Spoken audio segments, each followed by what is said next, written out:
我听说文氏大药房要破产了。江湖传言，不是真的。我还听说夏元断了你们生药的货源，你们完不成手上的订单，要赔一大笔钱给客商啊。田老板，夏老板也是我们的股东啊。你想这种损人不利己的事有可能吗？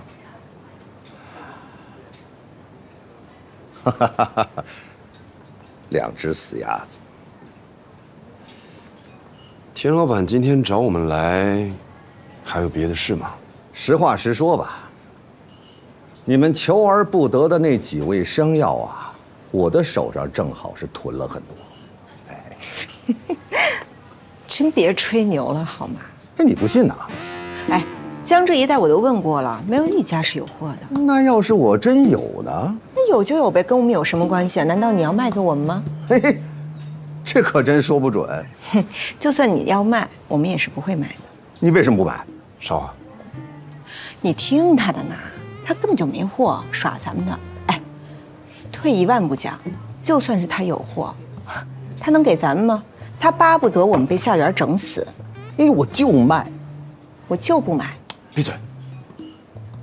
田老板，嗯，你真的愿意把手上的生药卖给我们吗？对，但是价格要市场的5倍。什么？5倍？你怎么不去抢银行啊？我抢银行，警察要抓我的，抢你们警察可不会管。再说了，抢银行我得到的只是钱，抢你们不光能得到钱，我还能给夏元添堵，我想想就愉快。文之秋，别说5倍的价钱啊，就算他白送给咱们，咱们都不能要。不是，如果我们现在找不到这原材料，我们俩可要破产。我宁可破产。破产，夏元就如愿了。对呀，再怎么说，那个卖国的夏元要比我可恨多了。你卑鄙下作也没好到哪去。哎，你阴险狡诈，半斤八两。我今日就不让你得逞。我今天偏要得逞。没事，不跟他说了，一句话，要还是不要吧？要，但这5倍价钱，我们实在是出不起。文之秋，我和白冰心差点被他毁掉，我们恨不得吃他肉捡他皮，你要从他手里买货，哎，这不是侮辱我们吗？哎，就是要侮辱你们。这么说吧，4倍，我们也出不起啊。我们绝对不会向你低头。我偏要让你们低头，3倍行了吧？田老板，重点是我们现在钱就不够啊。那你说，你多少钱合适？原价我就答应你。我们走。哎，我多看他一眼我都觉得恶心。行，原价我认了。我们绝对不能输给这卑鄙小人。我偏要让你输给卑鄙小人。哎呀，现在签约，要不你先走啊？啊？你什么意思啊？你甘愿被他侮辱吗？楚少华，我是老板，做生意的事我说了算。哎，我看不起你。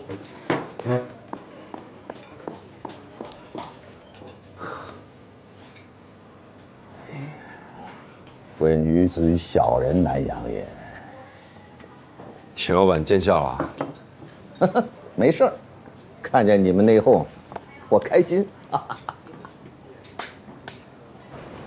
之前啊，我还以为是你和夏元合着伙演了场戏给我看，到后来我发现他把你整得那么惨，我才知道那是真的。原本我也以为你只是嘴上说爱国，看你这唯利是图的商人，捐钱捐物资不落人后，是来真的。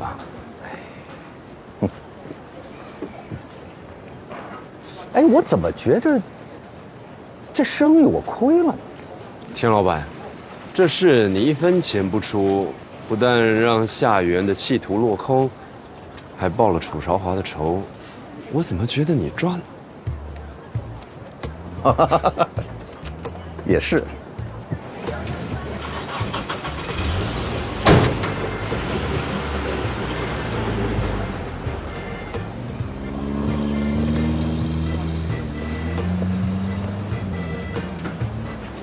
哎，签了。明天发货。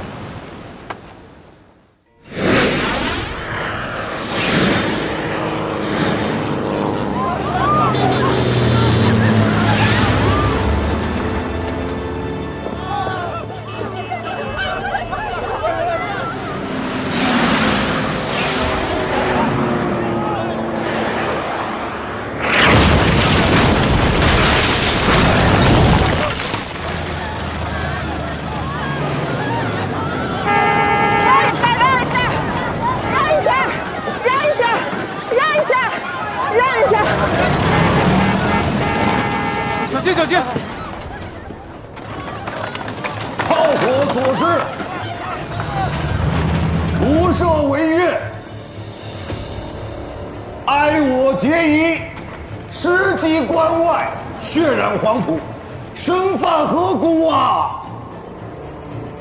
遭此简图，这不仅仅是我们的家园，更是我们的尊严，我们的信仰，在敌人的铁蹄下被肆意的践踏。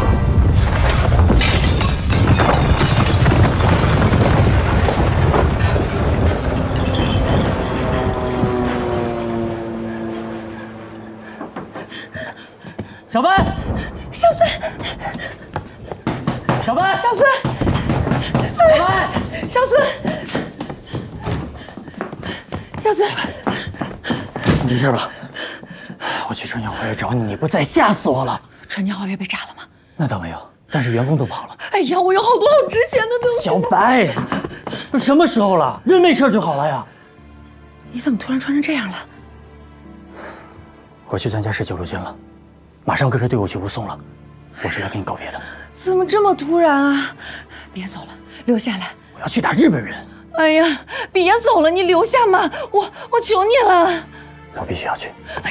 去什么去？别去了，我求求你，别走，小孙，我好害怕呀！如果以前你求我的话，我一定会留下来的。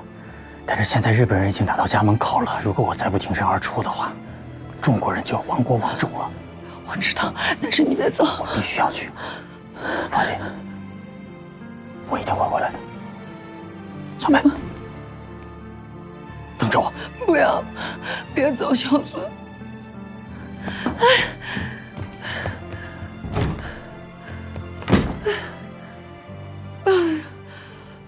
听说所有成药都卖空了啊？是的，什么时候能补货？已经在补了，新补的成药明天陆续上架。哦，王年，现在市场是什么情况？南翔、奉贤一带的价格，有的药铺涨了3倍不止。那你觉得咱们必须涨价，再不涨价，同行都骂我。不可啊，大家都在抗日，我们这儿却趁势涨价，这可太说不过去了呀！有钱不赚才说不过去呢。大家会骂我们发国难之财。记住，我们是生意人，只要不耽误赚钱，骂就那骂。我们生意还要不要了？这样，从明天起，所有成药涨价2倍。但要留出1成专治外伤的成药，捐给前线。钱要挣，国也要爱。但是这……下一个议题。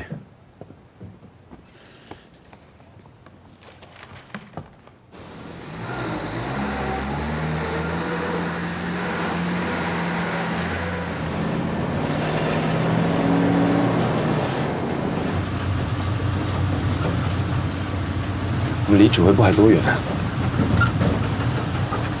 前面应该有座桥，过了桥就是了。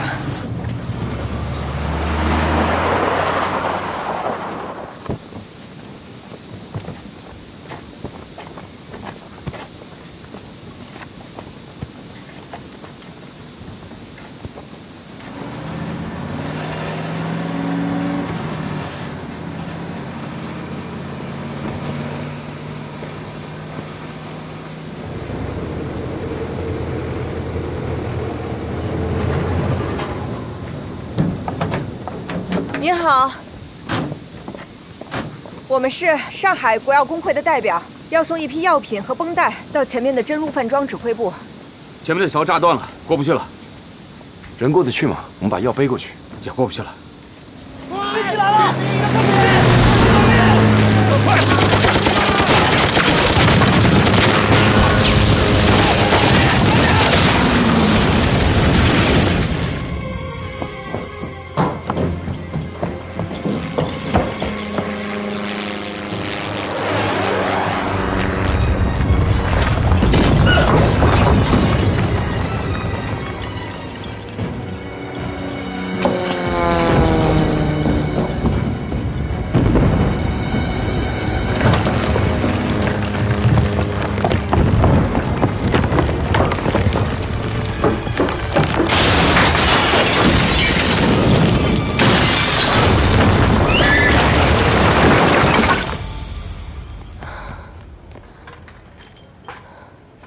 醒了，王医生，病人醒了。好。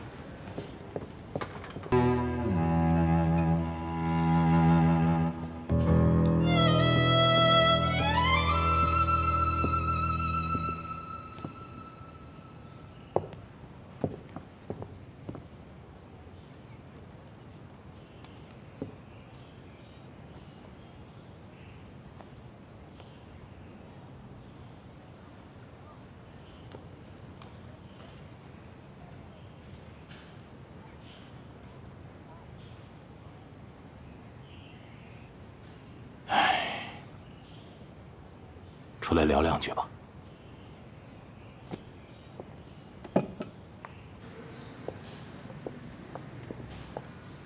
今天已经是第7天了，你们做家属的最好有个准备。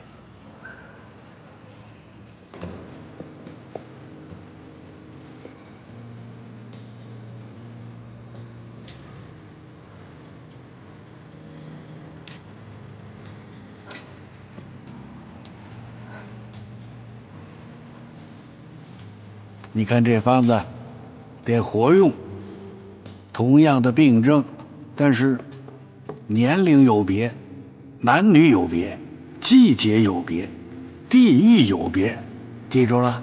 记住了，爷爷。哎。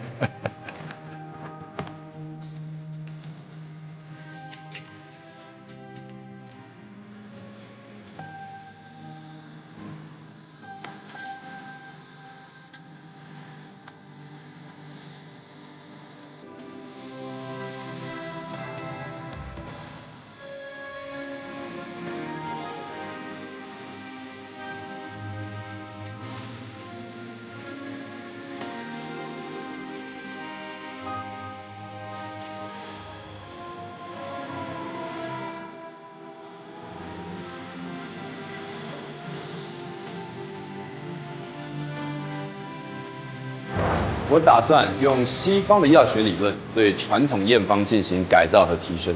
如果我们有西方药学理论及他们的制药技术，那肯定能够比从前更发扬光大。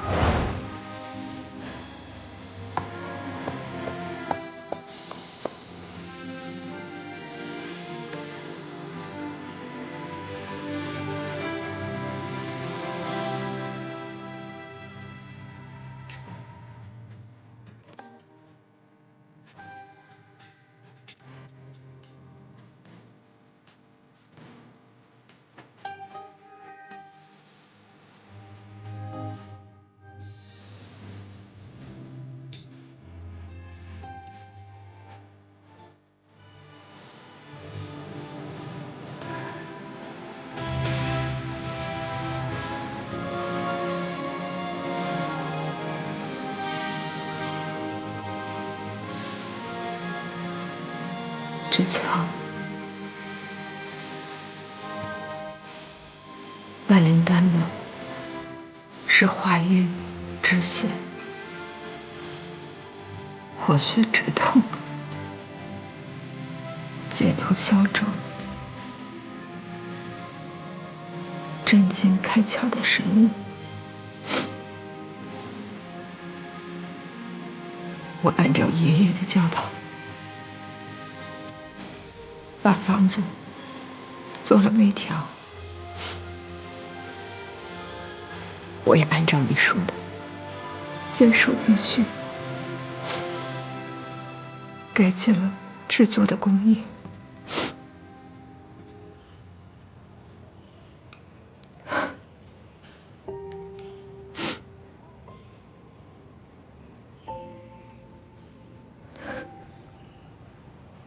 我每一步都没有做错，为什么你还不醒来？你醒来吧，好吗？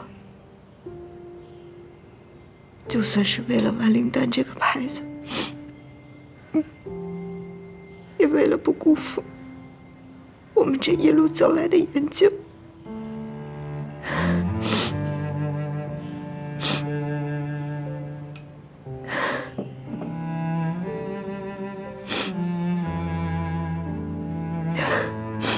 温志强，你不是说你想把文氏大药房做成上海第1的大药房吗？你要再这样躺着，别说第1了，连倒数第1你都做不成，甚至连文氏大药房的招牌都不复存在了。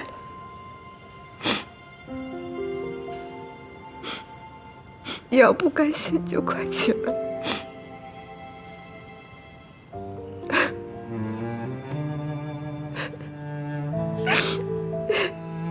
这么多风雨，咱们俩都走过来了。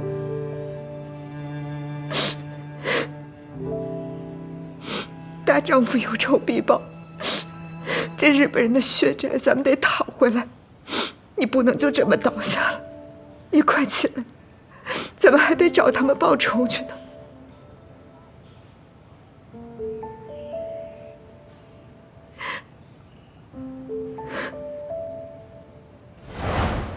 这是山有木兮木有枝。你一定要逼我把这些话说出来。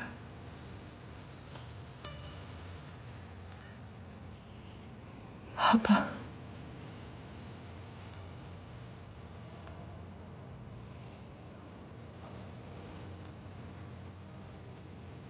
文志强，对不起，是我太愚钝了。直到看着你，可能永远都要离开我了，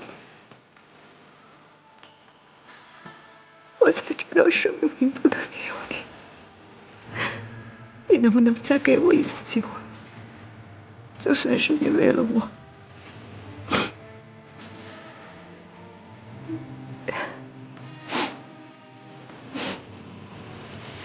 我失去的东西太多了。不能再失去你。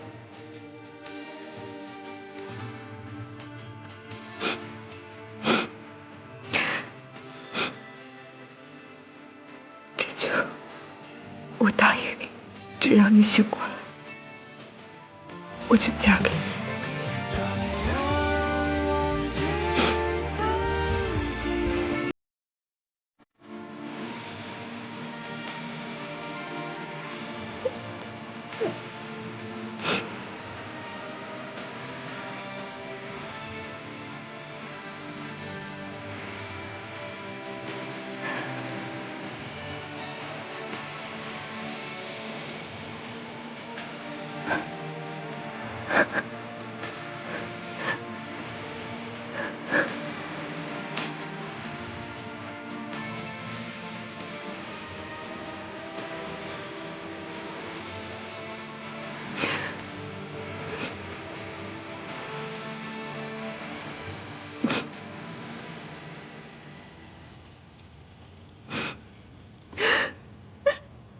你不能再喝了。到底发生什么事儿了？叶文，我也不知道该怎么说。反正我跟文之秋之间是再无可能。他做了对不起你的事儿。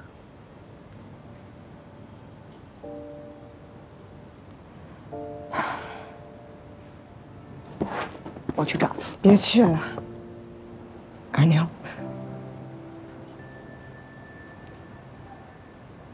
有些事儿是你想象不到的，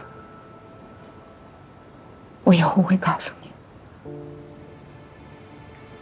好。哎，你还好吗？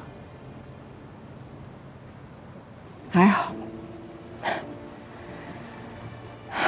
不就是语文不熟吗？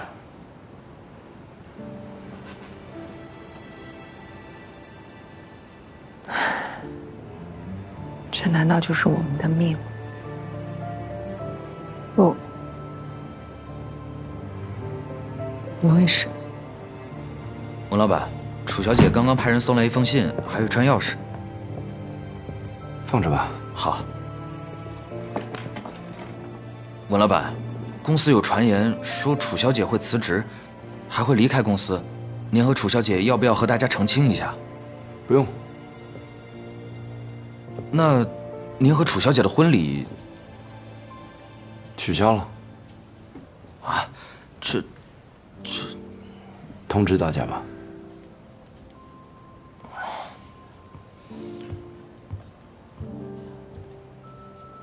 文老板，我和我老婆也经常吵架，一般过几天就……行了，去忙吧。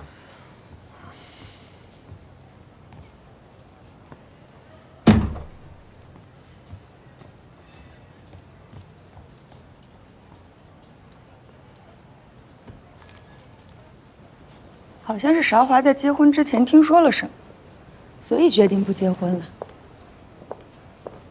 但具体什么事儿，他坚决不说。他都没跟你说呀。你可是什么事儿都跟他说的。不说也正常吧。可能是文之秋做了什么伤害他的事情，他不好开口呢。也可能是他就没把你当做真正的姐妹。包是定制的吗？是的。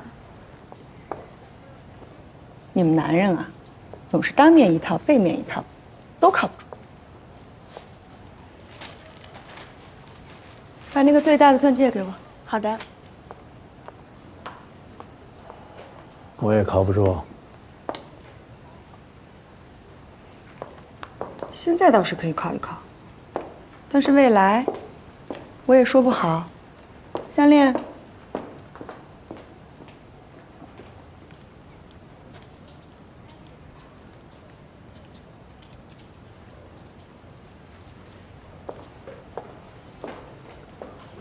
怎么样？好看吗？太美了。白小姐挑的全部都要。不。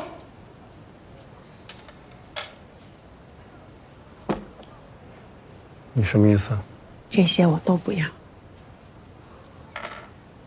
一样都不要。一样都不要。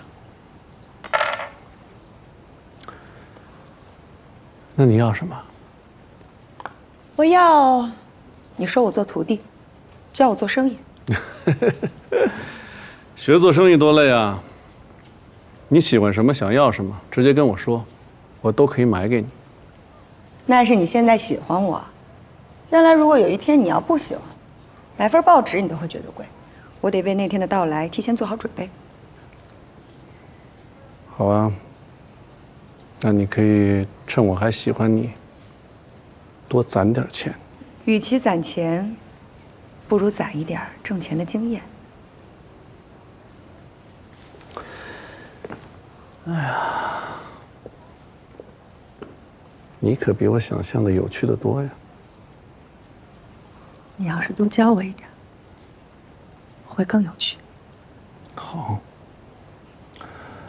我现在就给你上第一课，在生意场上，除了你自己，不要相信任何人，一切都可以是假的，只有钱是真的。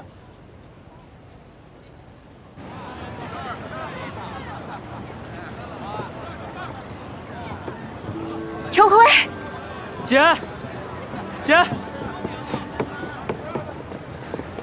姐，长高了，也长大了。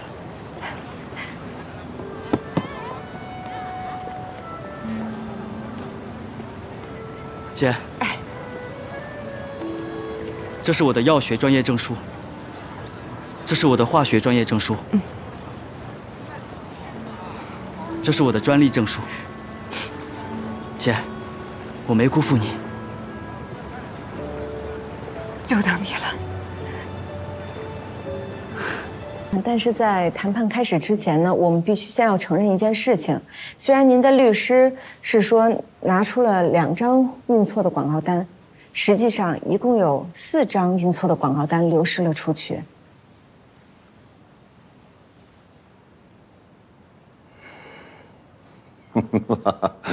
啊，诚实啊，真是诚实。这我们有错在先嘛，如果又撒谎，那不是错上加错吗？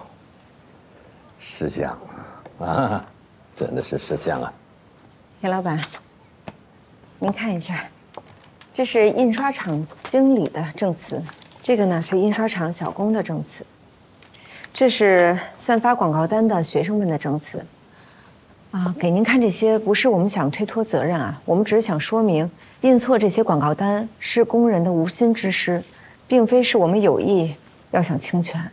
但不管怎么说，这件事情还是造成了你们权益上的损失，所以我们在这要向田大少还有克劳迪教授致上我们最高的歉意啊！怎么就完了呀？哦。我们还会在报纸上公开发表道歉声明。当然，我们也会赔偿这件事情所造成的一切损失。多少？5000大洋。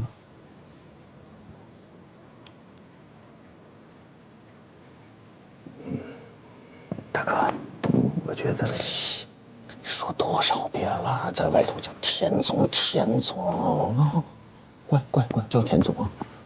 田总，我觉得其实可以考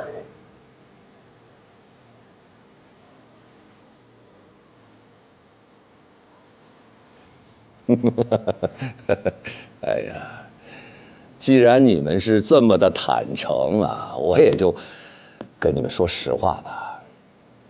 你就算出去放一个屁呀，它不是有响动，也是有臭味，对吧？可是你们这个广告单撒出去之后，一点响动都没有，那就是连个屁都不如嘛，对吧？田大少所言极是。哎，你既然没有伤害，那更谈不上什么损失了嘛。我之所以要对你们穷追猛打告到法庭，就是想一把把你们搞死。谁让你们这个东方补脑丹卖的比我们西洋补脑丸好呢，对吧？田大少坦诚不拘一格，那是当然。做生意嘛，就得是以诚相待。但是看在你们刚才做低扶小的态度，还是非常让本大少满意的份上，我决定，一，不由你们赔偿，第二，也不要你们道歉。那是本大少愿意给你们一次机会，与我合作。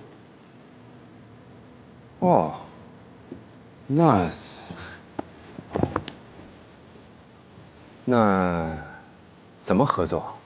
首先呢，就是你们那个东方补脑丹必须要从菊景堂下架，所有的原材料都要从我们田氏药号进货。我们跟夏元夏老板已经有合作协议在先，毁约嘛，毁约。这毁约的金额缺多少我补给你们啊。不是钱的问题。生意嘛，有什么是钱搞不定的？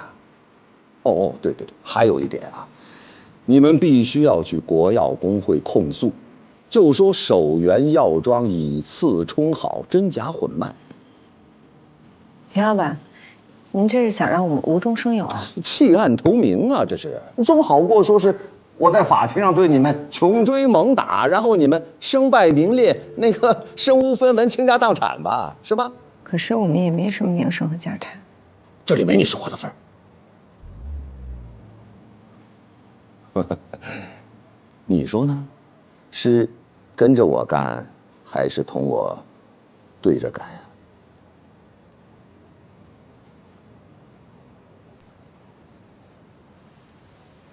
亲爱的，你决定吧，说句话。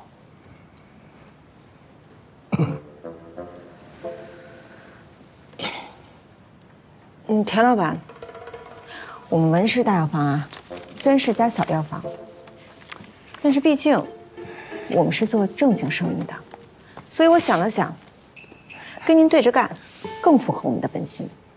你这是给脸不要脸，不识抬举啊！田东道，你根本就不配抬举我们。论药效，我们东方补脑丹远超你们西洋补脑丸，论价格我们可比你低，论销售策略我们脑子比你灵活，论趋势我们超过你可是指日可待的。听明白了吗？哎，这个，走吧，亲爱的。哎，你，田大少，田二少，那咱们法庭见。哎，你，同学，大哥，这俩人是故意来气我的吧？这，啊，消消气，大哥。王老板，鞠敬堂司掌柜在里面等着您呢。司掌柜，怎么来了？夏老板让我过来给你们送两样东西。他知道你们把所有的钱都投到生意上了，但是打官司却是花钱如流水，所以特地让我给你们送点钱来。他还说，如果钱不够，尽管开口，只要官司能赢，钱不是问题。这。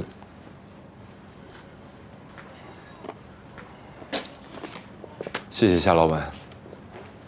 谢谢夏老板。另外，这个是林春柏大律师的名片，夏老板已经安排好，请他出马帮你们打官司。林大律师，正是。明天上午10点，林律师会在他的律师事务所等你们，请务必准时。一定准时。谢谢。我先告辞。慢走。来，送一下啊。哎，好。你慢走。怎么样？对这官司还有信心吗？我们赢不了，不过，也不代表我们就输了。怎么说？因为我们最终要赢得的不是官司，而是市场。其实这官司若要赢，也不是没机会。是吗？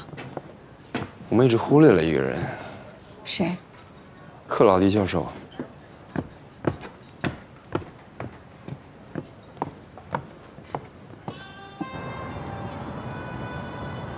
教授，不能再喝了，你喝的太多了。没事。我们明天一早有事情，还要跟律师开会，你忘了？哥，我不开会。你什么时候喝够啊？只要你答应我最后一杯，好吧？最后一杯。不爱再上。先生，打扰一下，请问是田氏药号的黄先生吗？不错，有您的电话。我？对，在那边，请。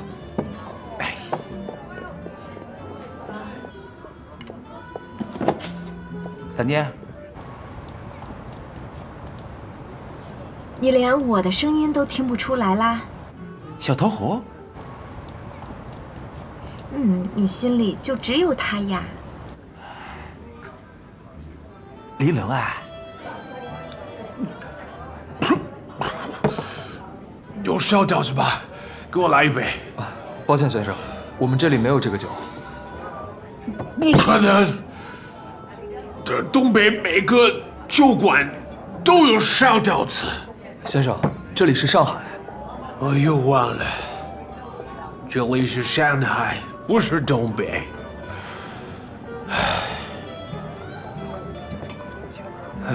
你很喜欢烧刀子？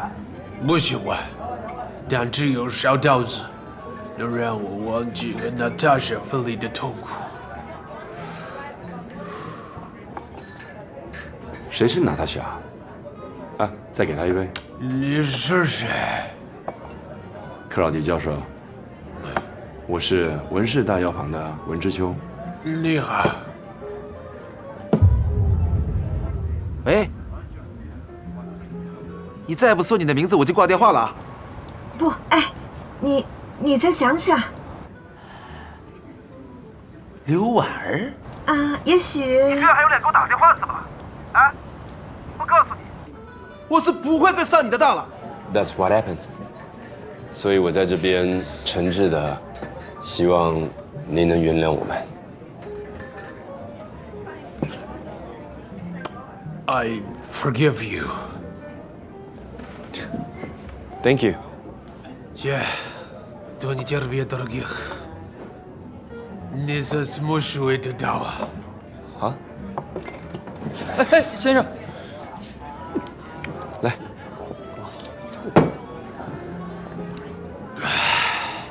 You understand? Understand what?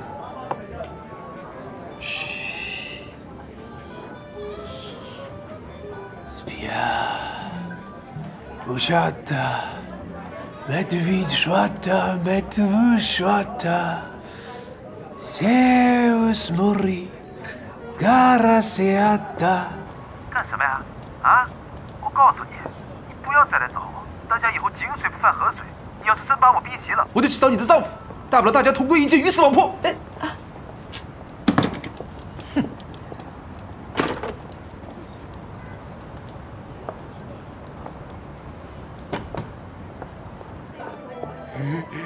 一场七色为水年。Serviri的水年。走，别唱了。我不走，这喝多了。还没给那战士唱回马车。走吧。再见，拜拜。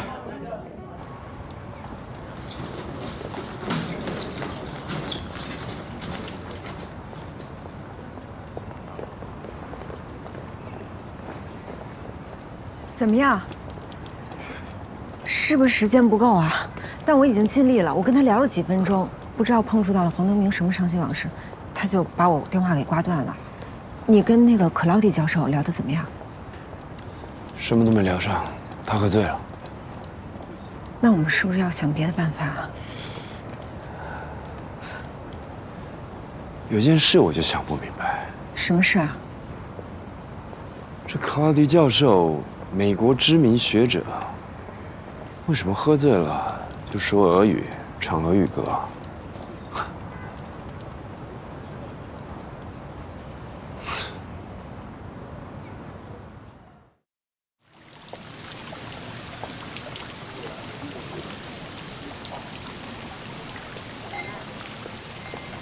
这边，你第一次来，给你介绍几个朋友。好。来，几位聊得好呀？哟，田太太啊，这是顾夫人啊，你好，顾夫人。这是周太太，你好，严小姐。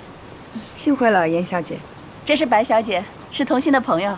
哦，就是那个电影明星吧？对，是她。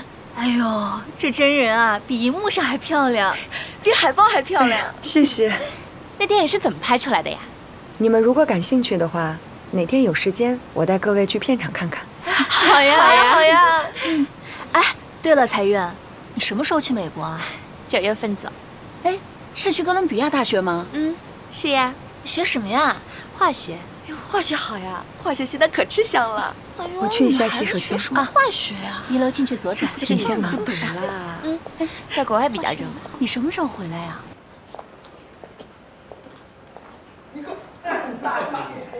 啊！我让你盯着文之乔和他不能说上话，不是你他妈干嘛去了？他们怎么就能聊上天了？我睡着，我保证我就多看了1分钟。1分钟，他们就说上话了。你给我慢点，撅着，撅高点。王八蛋，你还1分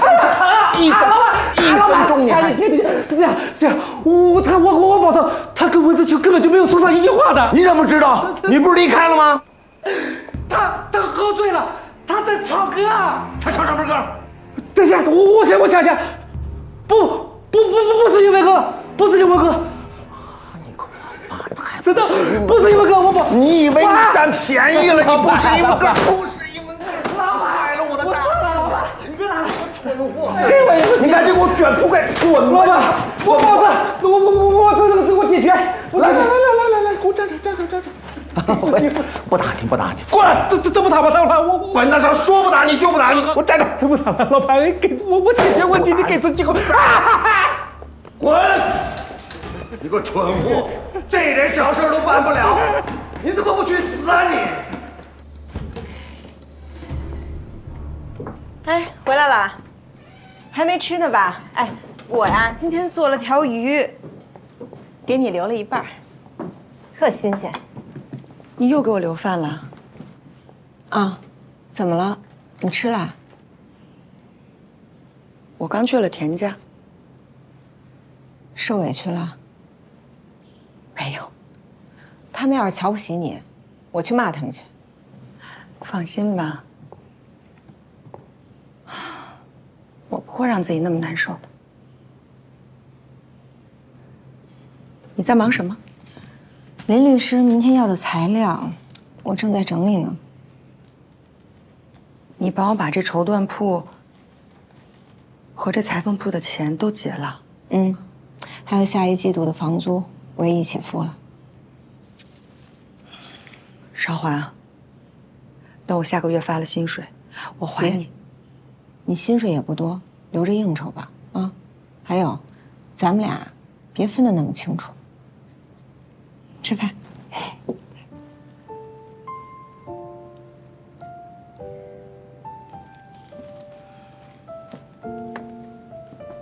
韶华，我今天在田家听到了一些事情。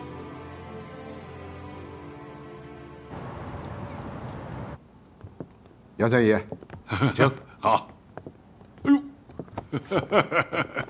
三爷，夏元兄，哎呀，您来的真挺快呀！哎呀，我一接到你的电报，就马不停蹄的往这儿赶呐。哎呀，这一路辛苦了。哎呦，不辛苦不辛苦，你这一路上安排的甚是周到，我倒没觉得怎么辛苦。哎呦，那倒好。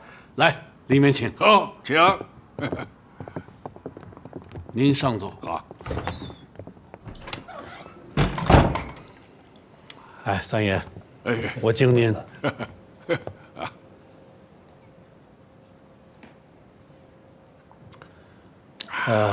如果我没记错的话，三爷，咱们上次见面应该是3年前，在齐州。夏元兄，你是我兄弟，咱们就不用客套了。先说正事，等办完了正事，咱们再续兄弟情也不迟啊。三爷真是一如从前，还是那么耿直豪爽。你这么急着找我来，一定是出了什么大事了。不瞒三爷说，这次有劳您亲自来上海，是想让您帮我认一个人。谁？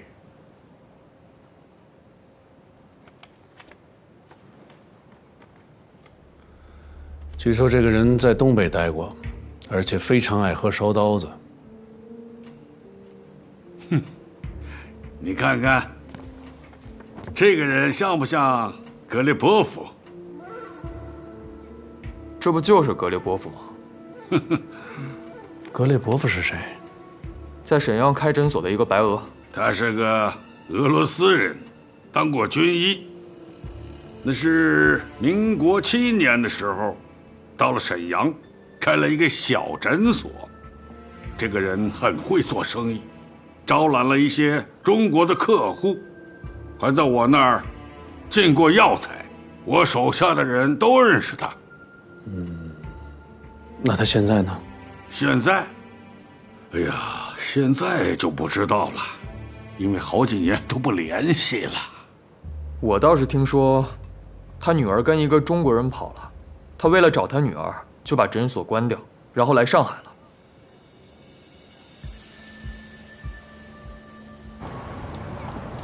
我们请杨三爷出庭作证，证明这个克劳迪教授就是个冒牌货。这样的话，不仅这场官司打不下去了，就连田大少的西洋不脑丸也没法再卖喽。可是杨三爷是夏老板的合作伙伴，夏老板又是文氏大药房的股东，所以他的证词，主审官不会采信的。如果找人去美国取证呢？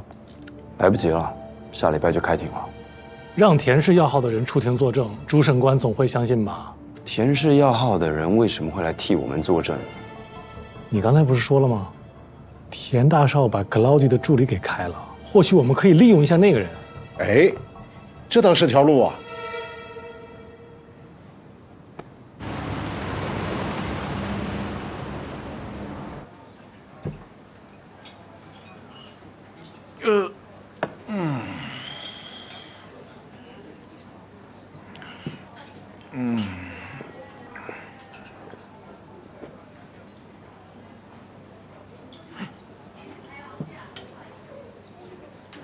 我认得你啊，就是因为你，我丢了工作。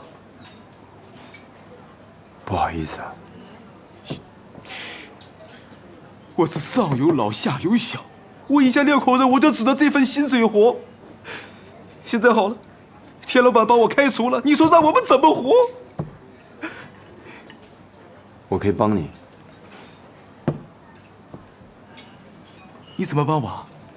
钱，还是你想要一份比之前更好的工作？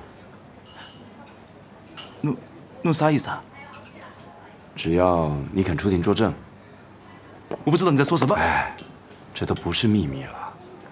我已经知道他叫格列伯夫，是个白俄军医啊。你怎么知道的？坐，来。只要你肯出庭作证，那你全家的生活都不是问题。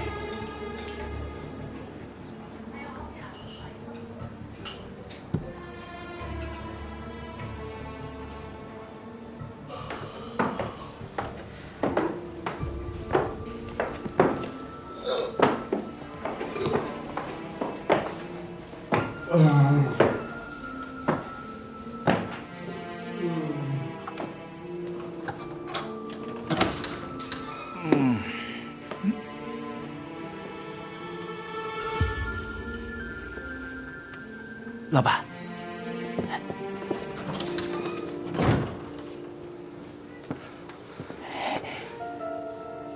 他们上钩了。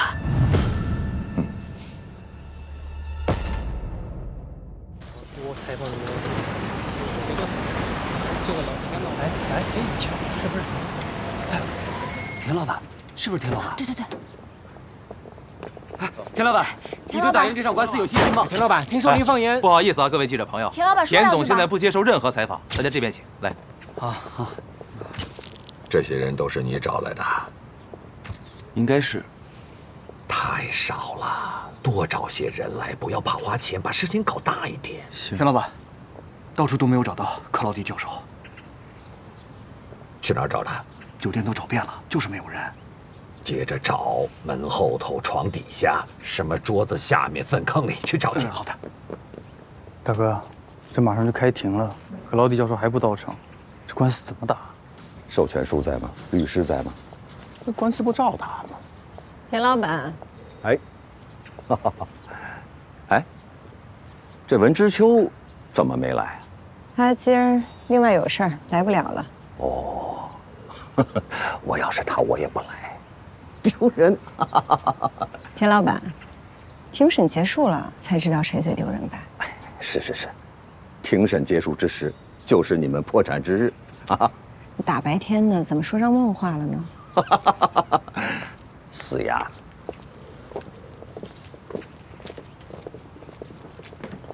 邵华姐，我的记者朋友们都到了，您是想现在采访，还是等庭审结束之后？等庭审结束吧。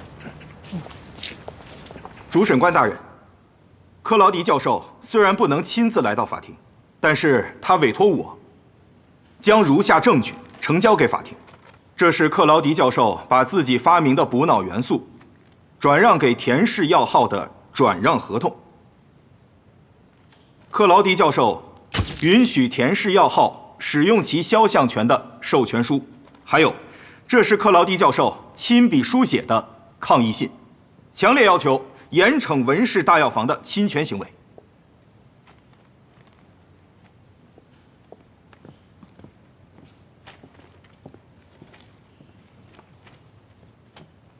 被告方对原告方提供的这些资料，你们有什么要说的吗？有。法官大人，我方对于原告方提出的这些书面证据，原则上没有质疑，但是我们对于原告方提出所有证据背后的前提，有重大的质疑。你说吧。主审官大人，克劳迪教授真的是克劳迪教授吗？你这是什么问题？法官大人，主审官大人，我换一个问题，这个克劳迪教授真的叫克劳迪吗？他真的是个美国教授吗？他真的发明了什么所谓的补脑元素吗？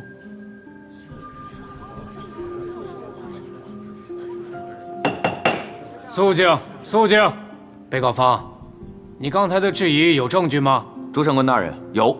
我方申请传唤证人黄德明出庭作证。反对。主审官大人，证人黄德明的证言与证明克劳迪教授身份的真伪有重大关系。传证人黄德明出庭。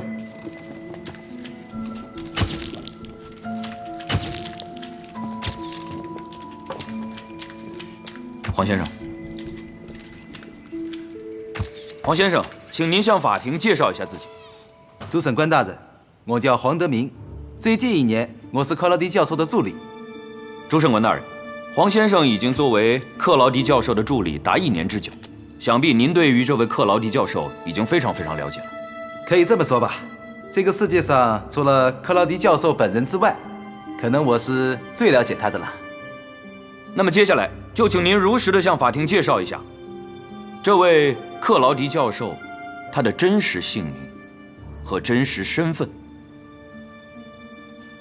主审官大人，克劳迪教授的真实姓名叫做克劳迪斯·彼特，他是美国费城药学院的教授，也是美国制药协会的名誉会长。不是，黄先生，我是说，请您如实的向法庭介绍一下克劳迪教授的真实姓名和真实身份。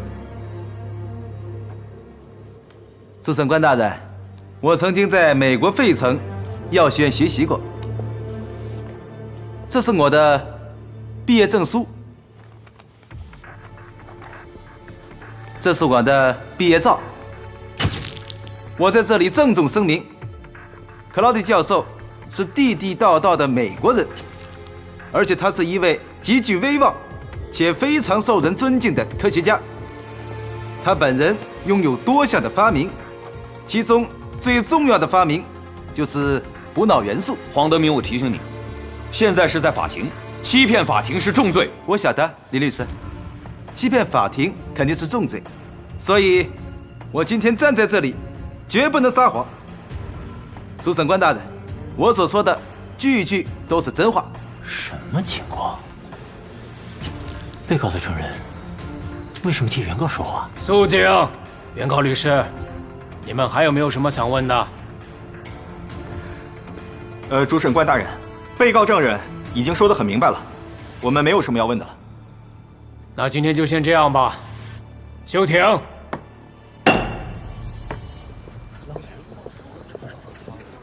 哎，钱老板，请你预测一下最终的判决结果。这不是显而易见的吗？虽然还没有最后宣判，但是结果是可以清楚地预测到的，就是我们田氏药房必将胜诉，文氏大药房就是小偷。文氏大药房的人出来了，大家不要着急啊，一个一个问啊，一个一个问。文氏大药房的还嘴硬吗？田老板，您的确厉害，竟然一手成就了克劳迪教授的学术地位。我还要一手再把你们打趴下，让你们一直翻不了身。各位记者朋友，文氏大药房和克劳迪教授马上要联合召开新闻发布会，关于今天的官司和东方补脑丹的后续，我们将会有第一手的消息发布。地点就在浙江路的新汇酒店，如感兴趣的朋友可以移步前往。可以啊，去看看，去看看有大新闻，对，绝对有大新闻。哎，他们怎么和克劳迪教授搞在一起了？不知道啊。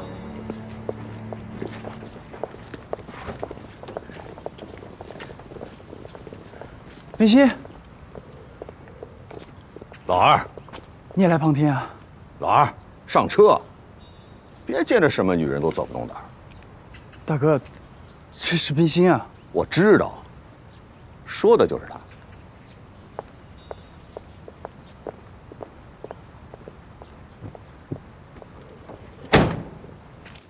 Pharmacy Wenshi Dayafan and me definitely get reached understanding. 克劳迪教授已经与我们文氏大药房达成了一个互相谅解。I decide not to appeal again. 并且也决定不再上诉了。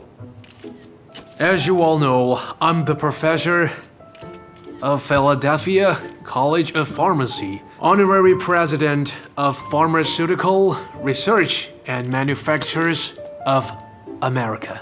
就如大家都知道的，教授呢本身也是美国费城药学院的教授及制药协会的名誉会长。But actually, the efficacy of a new medicine is more important than the identity of its inventor. 教授也认为，这药的发明者是谁并不重要，重要的是这款药的功效。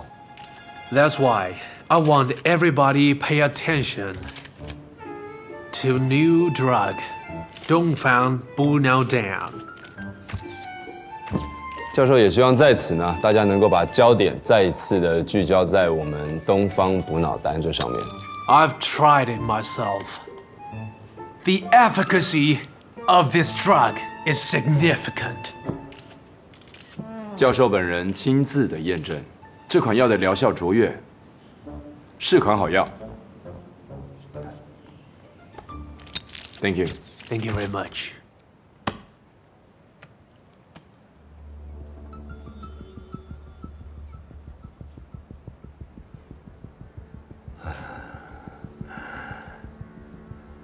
你说他们上钩了，啊？是他们上钩还是我上钩了？老板，我不知道啊。你个蠢货，这都看不出来？我上钩了，我上钩了。辛辛苦苦捧出了个克劳迪教授，反过来替他们说话，我有那么蠢吗？没有。我有那么笨吗？我是那种为他人做假衣裳的人吗？我他妈还真是。好了，大哥，你也别太生气了。这样，我现在就去那个报馆，把那个白俄难民的底儿给掀了。哎呀，童心啊，你是真笨假笨呐！你把他的底儿掀了，那我们的药还卖不卖啊？脸还要不要啊？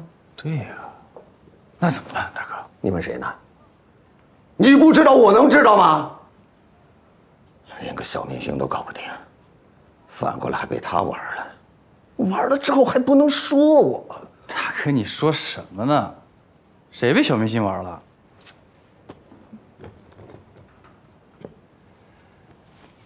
童心呐，大哥，拜托你件事行吗？别在女人圈里混了，你脑袋里已经全是胭脂水粉了，你还田氏药号的2号人，我看你是头号蠢货。不对，你连头号蠢货都不是。那是谁呀，大哥？嘿，我这。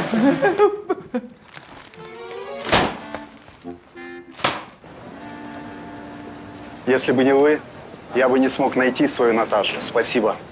也谢谢你，配合了我们演了一出戏。我到了上海就一直在演戏，这点剧情不在话下。格列波夫，我们该上车了。我要去见我的 Natasha 了。祝你们父女早日团聚。Наконец-то я смогу вернуться на свою вторую родину. Я смогу теперь жить под именем Глебова. 告辞。告辞了。一路顺风，三爷。请。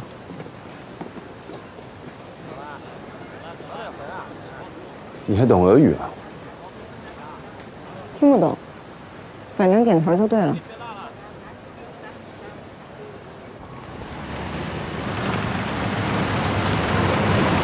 这次能打赢田大少，我可功不可没啊！来邀功了。我还要请赏呢。文老板，你打算怎么奖励我？请你吃饭。就一顿饭把我打发了？再给你包点奖金。包多少？100大洋。太少了吧？那你想要多少？我想要升职，而且我不要当那种普通经理啊，我要当副总经理。副总经理？嗯。你才来多久？我还要让你把我那1成身股变成银股呢。啊，升职可以商量，这银股可是我觉得我的能力配得上副总经理，而且我对文氏大药房的贡献也值得一成银股啊。这样吧，我帮你升职，还帮你加工资，但这银股再说吧。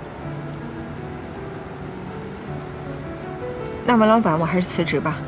反正我觉得经历这次田大少的事件，应该上海很多药房都想抢着要我吧。威胁我？对啊。